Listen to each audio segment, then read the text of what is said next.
வணக்கம் யூசப், நான் உங்கள் சுரேந்தர். இன்னைக்கு நம்ம வீடியோவில் நம்ம பார்க்க போகிறது உலகின் மிக ஆபத்தான மற்றும் ரகசியமான அதே சமயம் உயர்நிலை போர் விமானமான அமெரிக்காவின் B-2 ஸ்பிரிட் ஸ்டெல்த் பாம்பர் பற்றி தான் பார்க்க போகிறோம். வாங்க வீடியோக்குள்ளே போகலாம்.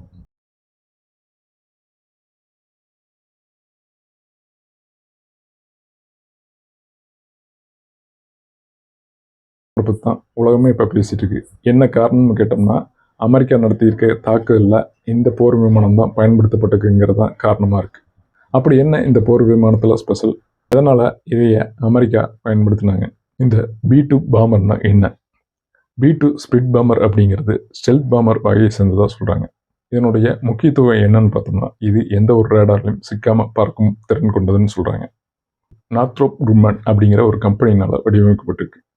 அது மட்டும் இல்லாமல் 1997 இது அஃபிஷியலாக அமெரிக்காவுடைய விமானப்படையில் சேர்க்கப்பட்டிருக்கு. விமானத்தை எடுத்துக்கிட்டிங்கன்னா, இதுக்கு அந்த வால்பகுதி நார்மலாக ஃப்ளைட்டுக்கு இருக்கக்கூடிய வால்பகுதி மாதிரி இருக்காது. இது பார்த்தோம்னா ஃப்ளையிங் விங்னு சொல்லுவாங்க. அதாவது இறக்கைகள் மட்டும் இருக்கக்கூடிய ஒரு டிசைனை வடிவமைச்சுக்கிறாங்க.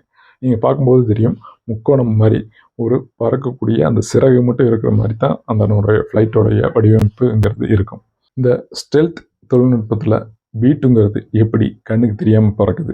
இந்த B-2 ஸ்பிரிட் பாம்பர் அப்படிங்கிறது தடயங்களை குறைக்கிற வகையில் வடிவமைக்கப்பட்டிருக்கு. இதுக்கு மிக முக்கியமான காரணம் இதைய செய்கிற அந்த மெட்டீரியல் மற்றும் இதனுடைய வடிவம்னு சொல்லலாம்.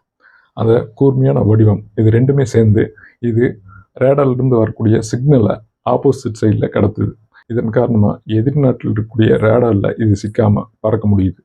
இதன் காரணமாகவே இந்த ஸ்டெல்த் பாம்பர் அப்படிங்கிறது உலகிலேயே மிகச்சிறந்த ஸ்டெல்த் விமானங்களில் ஒன்றா பார்க்கப்படுது. இது மட்டும் இல்லாமல் இந்த B-2வோட கெப்பாசிட்டி என்னன்னு பார்த்தோம்னா ஆச்சரியப்பட வைக்கும் வகையில் இருக்குது. இது 20 டன் எடை கொண்ட வெடிகுண்டுகளையும் மற்றும் அணு ஆயுதங்களையும் ஒரு சேர கொண்டு செல்லக்கூடியதாக இருக்குது. அது மட்டும் இல்லாமல் இது ஒரு லாங் ரேஞ்ச் ஃப்ளைட்டுன்னு சொல்லலாம். இது உலகில் எந்த மூலையில் வேணாலும் இதனால் போய் தாக்கிட்டு வர முடியும். எல்லா கால சூழ்நிலை, தட்பவெட்ப சூழ்நிலை எல்லா இதுலேயும் இது பறக்கக்கூடியதாக வடிவமைச்சுக்கிறாங்க. இதில் அதிக எடை கொண்ட குண்டுகளை எளிதாக கொண்டு செல்ல முடியும்.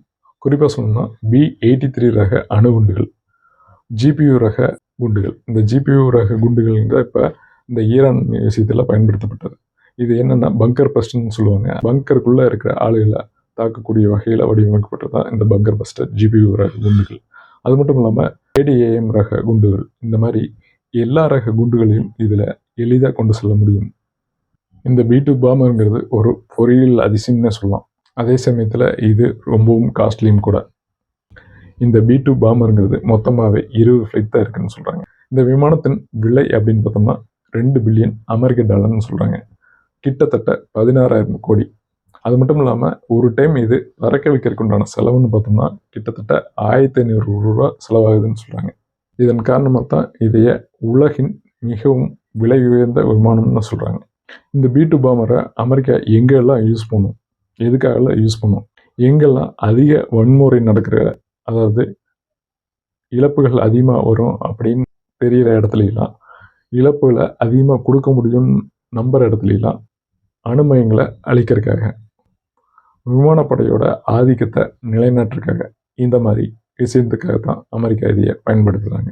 குறிப்பாக சொல்லணும்னா இந்த அமெரிக்கா, ஈரான் மற்றும் வடகொரியாவில் இருக்கக்கூடிய அணு திட்டங்களை தொடர்ந்து கண்காணிச்சுட்டு இருக்காங்க. அப்போ ஒரு அட்டாக் நடக்கணும்னா இந்த B-2 பாம்பர் தான் மிக முக்கியமான ஆயுதமாக அமெரிக்கா பயன்படுத்தும். இதைய வெறும் போர் விமானம் மட்டும் சொல்லிட முடியாது.